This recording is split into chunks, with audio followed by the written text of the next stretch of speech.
We wanted to use vodka as a conduit to planting trees. At the ripe young age of 23, we decided to go and do it ourselves, and we created what is now Sapling Spirits. I'm Ivo, I'm a co-founder at Sapling Spirits, and I'm unemployable. But we also kind of saw the incredible impact that trees could have from a social impact perspective as well as from a kind of eco perspective. We didn't want to serve spirits that had a kind of carbon negative impact associated with it. You don't hear about that many new brands coming up in vodka because it's so famous for the fact that it's dominated by essentially 6 kind of major conglomerates. They will not let you take any of their market share because it's so lucrative for them. When we first started Sapling, no one gave a shit about sustainability within spirits. Hi everybody and welcome to the FEBE Founders Lock-In. I'm John, the co-founder of FEBE, and I have the best job in the world interviewing some of the best founder companies in the UK, and it is so awesome to have Ivo Devereux from Sapling Spirits in the house. How you doing, Ivo? Woo! Yeah, good. Tell me, the business started in 2018. What made you want to start this? Because your background was actually in the music industry, right? Yeah. I set this up with a very good friend of mine, a guy called Ed. We really good friends since we were about 13 years old. Big up, Ed. Big up, Ed. And we always kind of knew from a pretty young age, I think quite naively, that we wanted to do a business together. We didn't know what that business was, but one kind of fundamental was that we wanted to do something together. And we ended up kind of in our early 20s, we were about 22 at the time, getting involved in tree planting projects around the world. Initially, actually in the Atlas Mountains in Morocco, we started working with a charity called the Atlas Foundation. And we saw the kind of immense power that tree planting. I was doing that for Big Change. Yeah, were you?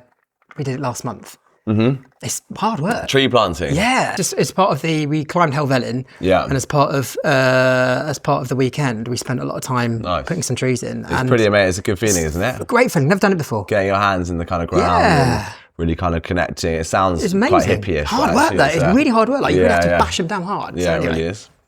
It's good fun. So as you can tell, it's a fun activity, and so we got quite passionate about it for many reasons. But we also kind of saw the incredible impact that trees could have from a social impact perspective as well as from a kind of eco perspective. And anyway, we then got involved in a project that was a bit closer to home on a small island that's off the west coast of Scotland called Eilean Shona. And we were there trying to replant about 150,000 trees that had burnt down.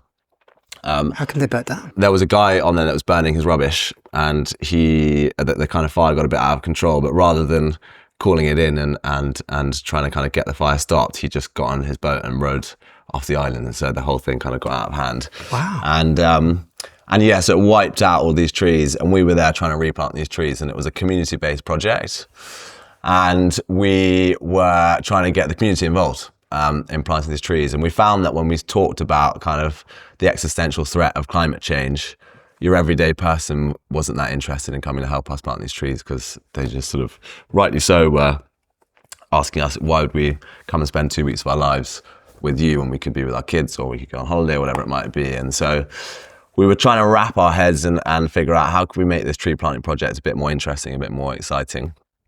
And we ended up landing on the idea of kind of using my experience from the music industry, and we turned it into a tree planting party. So it was kind of tree planting in the daytime, and then we built a cocktail bar, not that dissimilar to this bar that we got here. Rented some speakers, got people that I knew from the music industry involved, come and DJ and some live bands, and we essentially kind of transformed the narrative around the tree planting project from one that was just about sustainability and kind of climate change to an educational, fun, exciting kind of party. And we got about 80 of the locals involved, planted all these trees, and it was whilst organising this event and this music festival that we realised there just weren't any spirits in particular. And bearing in mind we were 22 years old at the time, so we had a very kind of base level understanding of the spirits industry. We had no idea really about spirits, but so we had a kind of unique opportunity to have that kind of naive understanding of the spirits industry. So we saw vodka as 2 things. We saw vodka as really cheap and easy to kind of get drunk on, or super expensive in a frosted bottle with, nightclubs and sparklers. And that was essentially the proposition of vodka. And we were like, it's crazy there isn't anything in between that has a bit more of a kind of genuine story to it. And so You're talking about vodka. Listen, I was going to wait until the end, but I've got a little try this. Have we We've got some here. Yeah, here we go. Got some. Go on, let me just put some in here. Let's have a lovely try of this drink. So have we got some? So I think that's got some gin in it already. Actually, has it? Okay. Do you want to try the gin then first? You're Yeah, gonna get nailed by the end of this. So just a shot. Let's try it. Okay. Yeah. So this is the London Dry gin. Pretty kind of simple, strip back, juniper forward, nice and citrusy, but very, very clean. Some cheeky stuff going on there. Yeah. It's good. It's good, isn't it? I love it. It's good. So anyway, so we were frustrated there weren't any brands that we felt kind of spoke to this mission of this music festival, and we didn't want to serve spirits that had a kind of carbon negative impact associated with it. And so at the ripe young age of 23, we decided to go and do it ourselves, and we created what is now Sapling Spirits. And our initial kind of mission was pretty simple. We wanted to use vodka as a conduit to planting trees. So our mission was to plant 1 million trees by 2027. And then since then, it's got a bit more kind of holistic and well-rounded than that. We've got a bunch of pillars behind our kind of client positive mission. But this isn't absolutely, we're talking a seriously purpose-led business here then. Yeah, well, it really started, the vodka kind of came second to the mission, which was around tree planting, sustainability, and really connecting client positivity to something fun and enjoyable and exciting. And then the vodka was our kind of our vessel to do that. Are you glad you started so young? Yeah, definitely. Yeah, I think the idea of starting a business now, I've got a 14-month-old baby, and congratulations. You look fresh for a night out and a 40. Yeah, I'm feeling pretty ropey. Proper gel. Yeah. No, it's true. It's good. Luckily, she's a good sleeper. But yeah, I think the concept of trying to do everything again on top of what we've just done, starting at this age, just would scare me. And do you think the naivety as well? Like you said, you made me laugh when you said the naivety of 22-year-old. You know, you're going into a pretty competitive space here, and I think sometimes that is the beauty of you. You probably don't even think of that at the time, right? Yeah, no, 100%. I think if we had any idea how crazy competitive spirits was, and in particular vodka actually as a category, is just a category that you don't hear about that many new brands coming up in vodka because it's so famous for the fact that it's dominated by essentially 6 kind of major conglomerates, and they will not let you take any of their market share because it's so lucrative for them. And if we'd known that, I think we probably might have chosen a different vessel for our kind of tree planting project. But actually, in hindsight, I think it's one of the kind of biggest strengths and powers that we have gone into a market that is so challenging because there are so few other independent brands that are kind of competing with us compared to the rums, the tequilas, or the gins of this world, which we obviously ended up doing as well. But you're doing it with your bestie. Yeah. Now, it's always an interesting dynamic, isn't it? A co-founder, especially doing it with your best friend. Yeah. Sip of gin for this on that. So what is the experience of starting a business with your best friend? Actually, I joke about taking a sip of the gin. It's honestly been the best thing that I ever could have done. One of the kind of bits of advice that I've ever given to anyone who's going into business, but especially within the drinks industry, is always to do it with someone, whether it's a family member or a friend or someone from the industry. I think doing it by yourself would be incredibly isolating. And we, alongside our mission around tree planting, a big part of why we did this is because we thought it'd be really fun and exciting, and it has been both of those things. And yeah, I wouldn't have changed it for anything. And actually our friendship has only got stronger. We've been doing the business now for about 6.5 years, and he's godfather to my 14-month-old child. He's best man at my wedding next year. Like we're still as close as we've ever been. We still go on holidays together, even though we're in the office all day together. And it's kind of insane in many ways. But it must have tested the relationship at times. It has done. I think we've been pretty good though at being able to disagree on certain points and come to terms with what our disagreements are. And then when you leave the office at night, it doesn't kind of flow into our friendship beyond that. And there's never been a moment where it's been so stressful that I've kind of ever thought that our friendship might break down or that it would get in the way of the business at all. Yeah. The reason why we were so proud to put you in our watch list this year is because this is a brand that we see a lot. Mm-hmm. What do you think has enabled you to start to get the brand out there? People talking about it, people drinking it, obviously. I don't know if I wouldn't disclose your figures, but this is a business that's doing some great stuff. What do you think has enabled you to start to create the brand? Going back to what we said at the beginning, is such a competitive space which is dominated by some huge players. I think, I think our success is come in part in the fact that we were pretty early on a concept within spirits, which is client positivity, sustainability. Yep. Obviously, the concept around kind of quality within spirits has been there forever. And the two things that we're both best known for is the quality of our spirits, the awards that we've won. You know, we beat Belvedere and Grey Goose in most kind of taste competitions. But the thing we're most famous for is our mission and our kind of climate positive credentials. And when we first started Sapling, no one gave a shit about sustainability within spirits. When you're within hospitality, everyone was talking about food, right? It was about the farm to table movement or organic or whatever it might be, but there wasn't a single conversation about what was going in someone's drink. And I think because we didn't kind of jump on this concept because of a trend or the fact there was a growing kind of market within sustainability in drinks, we did it because of our kind of mission. It took a bit of a moment or a small while for us to kind of get the ball rolling.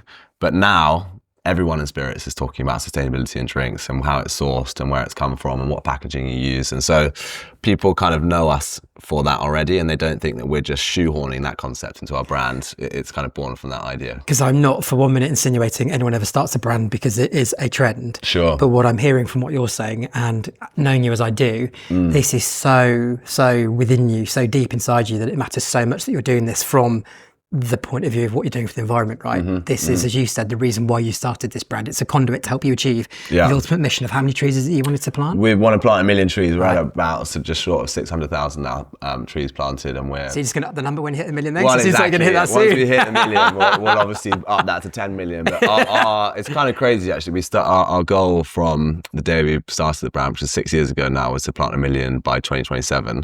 And we'll probably, based on kind of where we're headed at the moment, plant that millionth tree by kind of 2026, hopefully, and we'll go to plan. But kind of pretty close to where we thought it would be. And but then, yeah, obviously, once we hit that ceiling, we'll hopefully smash. If you'd never had experience in the industry before, how were you able to refine your skills of being able to work out what are the right flavors to put in there to get what is such a beautiful taste?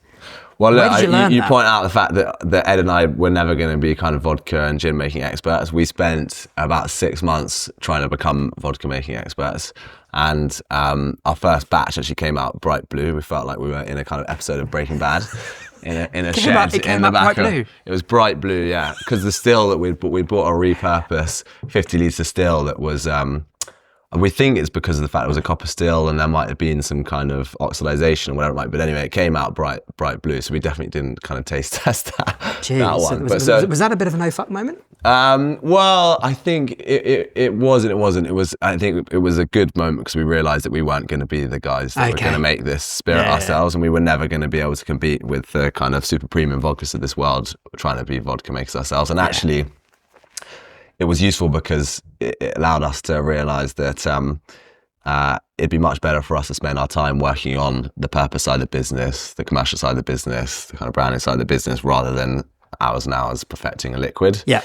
There's lots of people out there that can do that far better than we can. Right, so he's finding the best people to help you do that. So we found a 6th generation master distiller called Charles Maxwell, who's had distilling in his family for 6 generations. And oh my days! So you went to an absolute a legend, a legend in the game. And so and we then spent months with him, kind of perfecting what is the recipe in our vodka and our gin and our other products.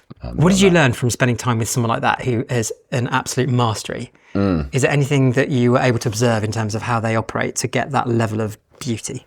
Yeah, well, I think, part of his success is the fact that he's been doing it forever. So it's been in his family for generations, and that kind of knowledge has been passed down through his family and is kind of in his DNA. But I think when it comes to gin making, it's all about kind of precision and the equipment that you have, and they, alongside their kind of philosophy of old school gin making, have some of the most amazing kind of gin and vodka making equipment as well. So that's pretty useful. Yeah. Mm-hmm. So a huge part of the success of this brand, the purpose, finding the best people to make it. Yeah. But also being able to put it in some pretty amazing stockists like Selfridges, Fortnum Mason, Waitrose.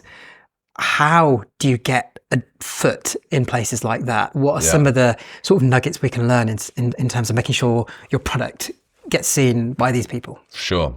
I think there's different routes to it. There are certain brands that that go about this in a very different way to the way that we have. But we spent the first 2 years working very closely with the on-premise, so bars, hotels and restaurants. And within that sector, making sure that we're working with the kind of top 1%, so the 5-star hotels, the Michelin-star restaurants, and the types of places where they sort of demand prestige and an understanding of quality from themselves. So when people first hear about Sapling, they hear about it from a bartender who really knows what they're talking about. So it's the validation from the best. So it's the validation from the best. And really, for us, it was an organic, slow build. So it was getting those listings. And then we could go and take that data to our kind of bigger retailers and show that people are already drinking our drinks in and around the vicinity of your locations and your shops. So we were working with well over 2,000 bars and restaurants before we ever got a grocery listing.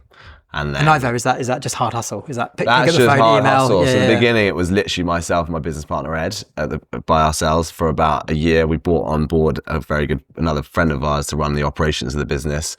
But in terms of the kind of commercial side, it was just Ed and myself, literally kind of shoe leather, knocking down doors, calling people up, and getting listings where possible, getting wholesalers to kind of believe in the mission and the brand and the product itself, and then slowly that kind of momentum starts catching up with you, and then you start getting people calling you, asking for the product rather than. So that's fascinating then. I've not heard it in that way, in the sense that the way you did it is you get seen by the best, the people that have really high, huge expectations of what they need for the quality because they've got such discerning customers. Yeah. That's how you therefore build up your traction, you build up your great reviews, and then you take it. Yeah. You take it to. I think that's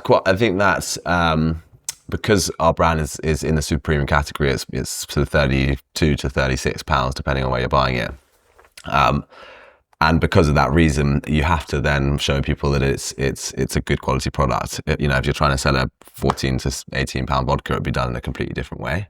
So for us, it was very important that we kind of showcase the quality through the partners that we work with. It's the kind of the thing like, don't take it from us. It's like if you're selling toothpaste, you're going to get a dentist to tell you that it's a good toothpaste, right? Rather than the owner of the toothpaste. And so for us, it's like get the most prestigious bartenders and the people in the drinks industry to talk about how fantastic your products are, and then hopefully that helps. But yeah, that's our route. And how did you find the experience of them working with such big retailers? From that point onwards, it's really about consumer awareness and the ability to kind of rotate your product on shelf, right? So we kind of built the case study that we're a kind of cool enough and a sexy enough brand for a retailer to take us on board. And from that point onwards, the challenge is to build the awareness and build consideration within those consumers, and hopefully the kind of rotation comes. And it's been a slow build. I think Waitrose taking us on board about a year and a half ago now and putting us into about 75% of their estate was a big punt on their behalf, because there are that's a big demand, thousands of brands out there, and but they really believe in both the product quality, the mission that we're talking about, and the fact that it really resonates with consumers. And so luckily it's been selling pretty well. So in terms of the pressure it creates from having such big amount of demand that you have to put into something like that, it's manageable, it's doable, it's not caused you too much stress? No. I think people talk about how you get a big grocery listing and does it cause you stress from an operational perspective and stock, and actually from a volume perspective, for us, spirits, the on-prem, which is hospitality, is far outweighs the volume that we get through grocery. So, grocery takes is less than 10% of our business. Yeah. It's mainly bars, hotels and restaurants. So it wasn't a huge kind of uptick in volume for us. So it wasn't too scary. Yeah. So you've spoken so much about the purpose of the business. Yeah. And you can see it's so true to your heart. And obviously there is a massive movement called the B Corp movement. Mm-hmm. Yeah. And it's a real badge of honor, isn't it? Are you guys going to become B Corp? Yeah, why not? Is that the plan? Let's do it. Yeah, 100%. You hit it first. Right, Yeah. help us make it happen. I don't want to put you on the spot there. Yeah, damn right. Yeah. But it is a great badge of honor. Mm-hmm. Yeah.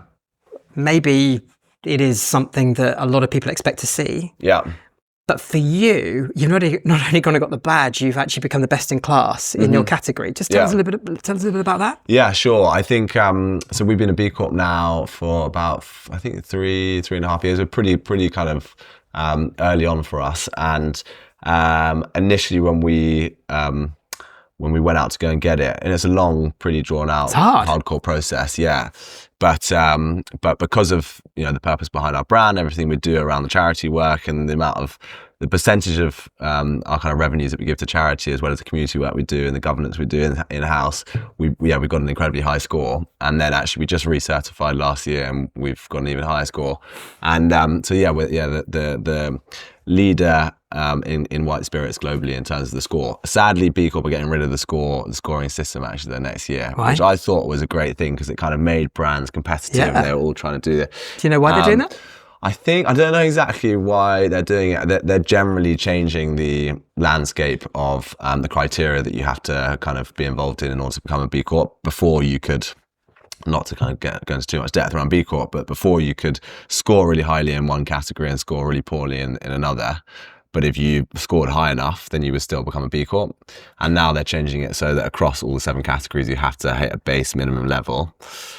Which I think is the obvious thing to do because, there are brands out there that could score incredibly high in governance, but score incredibly badly with sustainability or environmentalism and still become a B Corp. And so that was a kind of fundamental flaw in their kind of concept. And so they're changing it for that reason. And alongside that, they're getting rid of the point system overall, which as I say, I think is a mistake because I think the competitive nature, this is business. We're talking about people are competitive, and therefore it's going to help people try and score higher and do better things. So, especially when you're number one in your category. Well, exactly.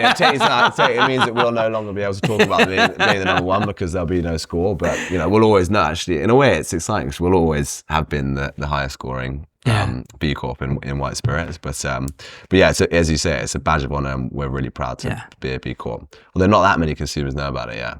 Right. Okay. So we need to screen that out more, right? To get people knowing about it. Yeah. Check out B Corp. So great characteristics of great businesses, great product. Yeah. Traction in the market, people buying the product. Big tick so far. Great founders. Yeah. Bigger tick. Then you start to look at your management team because those are the people that put their name to it, put their reputations behind it, etc. Yeah. Pretty mind blowing. The people that you've got behind. Yeah. Or behind on your board. Tell us about that and how you managed to achieve that. Yeah, I think. So yeah, I mean, I imagine the people you're talking about is we've got as our chairman, we've got the ex CEO of Moet Hennessy USA on board as our chair, and we've recently hired, really excitingly, as part of our ambition to scale into America, a lady called Kathy Steen, who launched Belvedere and went on to run national accounts at Moet Hennessy and has since scaled a few brands that exit, like Green River Distilling and that's pretty exciting, isn't it? It's very exciting. Yeah, we're super excited to have both of them on board. We've been working with Mark now for a good couple of years. And how do you do it, Ivo? How do you do it? Well, I think that because our company is got the kind of purpose and the mission so closely attached to everything that we do. Yeah. Aside from the fact that there's exciting kind of commercial potential in the business, people really resonate with that, and a certain type of person that does resonate with that is more likely to come work for us than they would for a similar brand that's in a similar kind of commercial position. So especially, I mean, for both of those guys that we're talking about, I think that mission behind the business really resonates with both of them. And but we've got ambitious plans over the next 3 to 5 years as well, and if we can pull off, would be pretty exciting for everyone involved. And so I think that combination has really got both of them excited and got them heavily invested. And we've got some great other people. Our head of marketing ran marketing at Clean Co, used to be at Diageo Bacardi. Our commercial director used to run a guy called Elwyn Gladstone's commercial European operation, which is kind of Malfi Gin and a bunch of other brands that sold to Pernod Ricard. So we've built an exciting team. I don't mind me saying, you really have. They say go and get people that are way better than you. Yeah, so like you got absolutely. No, we're it's definitely part of the kind of strategy. You got to get people that are just unbelievably good. Yeah, no, exactly. And as I said, the beginning was just Ed and myself kind of running around the streets trying to sell people a kind of vision and a mission, a product, and then we've now kind of built a collective of people that really know what they're doing, and so that's a big part of our kind of recent success as well. So take us to the exciting plans that you got then. So UK market, obviously very much focused on that. Yeah. Be doing well with the traction you've got and the footprint that you're creating with the retailers that you have, stockists. So what next? So we're looking at international markets? Yeah, definitely. Yeah, so we've launched into Italy. We've launched into the Netherlands, and we're launching next year into the US. So You're going for the big, we're going for the big one. Wow. The big one. It wasn't actually kind of initially part of our strategy. Our original plan was to continue scaling the UK, grow in Europe, and kind of leave the US to the imagination of strategic kind of conglomerate corporate business to one day hopefully look to buy us. But as we brought Mark Cornell on board, who was the CEO of Moet Hennessy USA, our strategy very much kind of pivoted to actually the big prize and the big opportunity is taking a successful brand. So we're now in the UK, the UK's leading independent super premium vodka.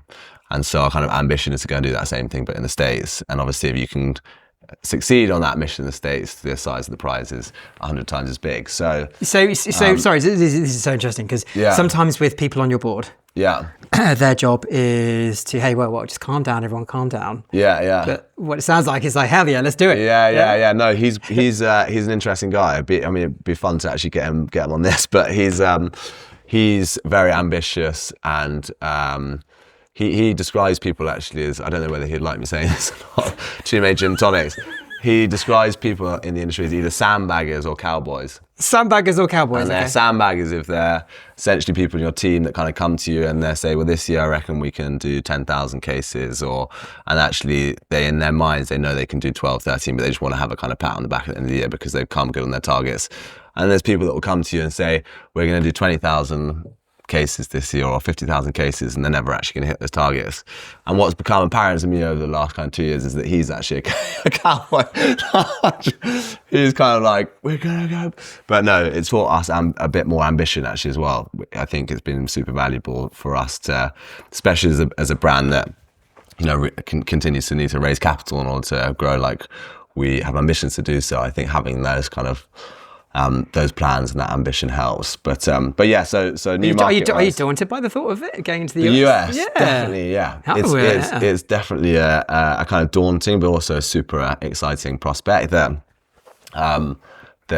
keeps me up at night, but also keeps me kind of you're getting twitchy again, excited now. Yeah, it's daunting but super exciting. Well. And I guess when you've got someone who knows how to do it, that's great. Yeah, especially with Kathy as well, who's done it so recently, and is really kind of instrumental on both the strategy side, but will be executing for us on the ground. Would you be able to share anything that they've given you that is like a really great thing to take away from if you're going to hit the American? This is what you got to do.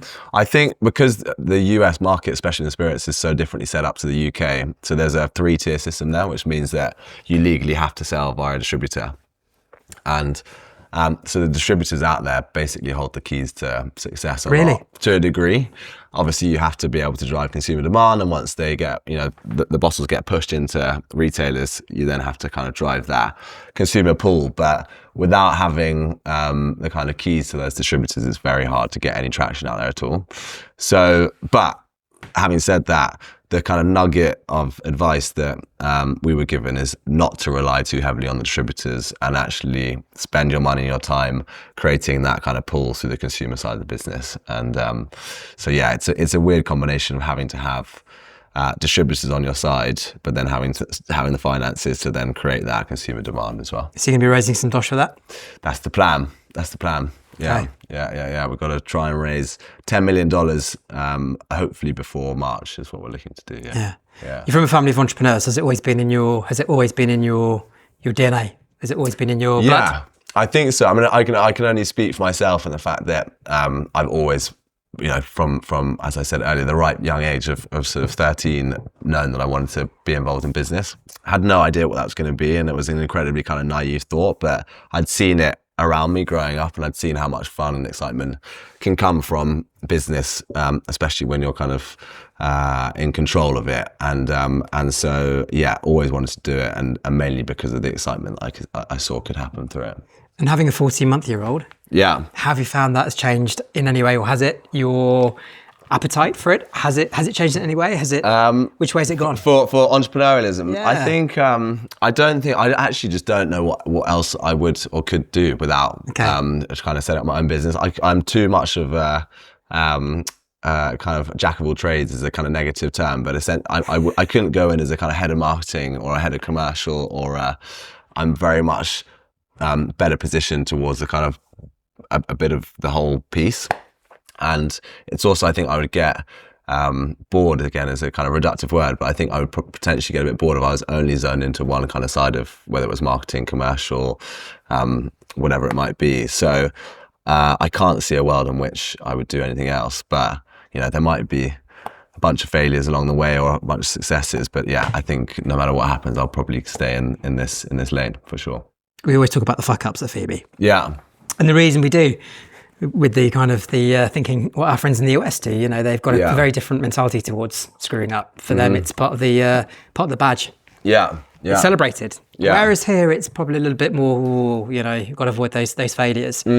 Apart from the blue, blue colour, is there anything that for you has been, oh God, this is... I think it's a good question. I mean, there's been a load along the way. I think there's not kind of one particular thing that I think has kind of brought us to the brink of having to shut the business down or something. But I think there's been a lot of kind of small ones along the way. I'm trying to think now. There's one in particular. I mean, there's literally... Too many to tell. There's too many to tell. I mean, I think we went pretty quickly from the beginning. So we had this kind of the festival and the idea, we moved pretty fast on it. And it's one, I think it's a weird one because in many ways it's a strength of ours that we did go so quickly and we kind of realized our mistakes and kind of retro fitted some of those mistakes later on. But I think if I could do it all over again, we probably would have taken a bit more time on the kind of fundamentals behind the business side before just actually launching the product. Yeah. And things like when we launched, we had about 18 colours in the front of our bottle. And actually, how many have you got now? So I think there's about 6. Okay. So wow, so that is a lot compared to where you are now. Yeah. It's incredibly kind of complicated from an operational supply chain kind of side of things. And obviously, if we had any kind of business understanding at that age, we wouldn't have gone forward with that. But we didn't have any money at the time. We launched this with about £5,000, and my flatmate designed the front of the bottle for 500 quid. And because of all of that, we've since over the last 6 years had to kind of put some plasters over some things like having to change the front of the bottle. From a kind of operation perspective, we've made a million mistakes. Because that bottle's beautiful, isn't it? Yeah, it's pretty stunning. And yeah, in some ways, it's a big part of the reason why people love it, right? Is the design itself. And I think if we had gone to a big branding agency, we probably would have, would come out with a bottle that would look identical to a million other bottles and brands out there. Which 100% stands out. And it's very unique. Yeah. So yeah, I guess. See, you love that, don't you? Look at it. I'm admiring that. It's fab. Yeah, no, it's good. This is actually our older bottle. We've got a slightly newer bottle now, which is slightly lighter weight and a bit kind of thinner. But anyway, yeah, it's a good looking bottle. So listen, as we come to the end of this, just a couple more questions. What's been the biggest surprise that that's starting on this journey has probably given you? The biggest surprise, I think how little money you can make out of it, actually, too. Everybody says that. Yeah. As you said, I think, we've hired an amazing kind of senior leadership team, and we've spent our money on hiring great people and marketing, and actually myself and my business partner have paid ourselves kind of less than those guys along the way. And so we've never kind of... But anyway, that's not the biggest surprise. What is the biggest surprise? I think it is a surprise. Yeah, it is a surprise. I think when you're having big success and you're kind of, we're turning over millions of pounds and actually still, not getting paid that well, which came as a surprise. I'm so glad you read it. It's so true, because when you love and are so passionate about your product like you are, you'll put all your money into getting bigger and better people, product every time. 100%. So actually your wealth just diminishes, doesn't it? We could obviously, we're in charge of our own destiny, so we could up our salaries, but and I guess it's not a surprise in a way because we always would have done this, but we'd much rather spend our capital on marketing and people than one day, who knows, but that definitely was a surprise. When I first set the business, you would have thought, you'd be getting paid loads of money by now. but no such luck, but yeah.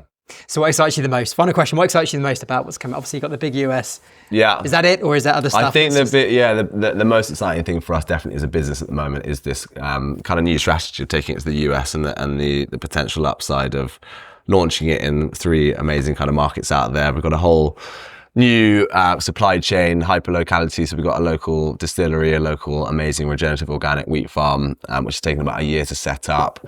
We've got a great partnership about to ignite with Southern Glaziers, they're the biggest distributor in the States, and that's definitely the thing that kind of excites me the most at the moment. Brilliant. For sure. Listen, thank you so much for coming to our pub, mate. No worries. Thank you so much for having me. It's been super fun. Thank you for bringing these lovely drinks. Yeah, I definitely drunk more of mine than yours, I'm going to start after this, but it's incredibly proud to have you in our watch list, and I think it's safe to say we can't wait to see what's going to happen in the next few months, especially with going for the big US. So brilliant. Congratulations, mate. You're smashing it. Thanks so much. Appreciate it. Cheers, dude. Super fun. Listen, it's the last orders. Are you ready to have a little chat? Bring it on. Let's do it. Bring it on. All right, let's do it. Okay. What have you sacrificed to build your business? I think the biggest sacrifice has been probably just being able to be really present in my life outside of work, really. So just kind of anything outside of day to day at work. Especially since having a kid, I get really frustrated with myself. When I'm often with my kid, I'm often thinking about my business. I'm like, I should just be thinking about what I'm doing with my kid. And so I think, and without the business, obviously that wouldn't, I think, be as much of a factor. So I'm really glad you said that, because I feel such a shit human being sometimes with the fact you're playing with the boys, but if something's really playing your mind, you're agitated, you're nervous, you're frustrated about it, you're worried. It's hard, isn't it? It's impossible, and you can't control it. Sometimes your mind just wanders off, and inevitably that thing that it wanders off to is the business. So that's definitely a sacrifice. So what's been the biggest surprise about running a business? The biggest surprise, I think, is probably I always thought it'd be an enjoyable kind of good time, but I think the biggest surprise has been how exciting and how fun it has actually been the whole way through. Yeah, you're having a blast, are you? Yeah, it's been great.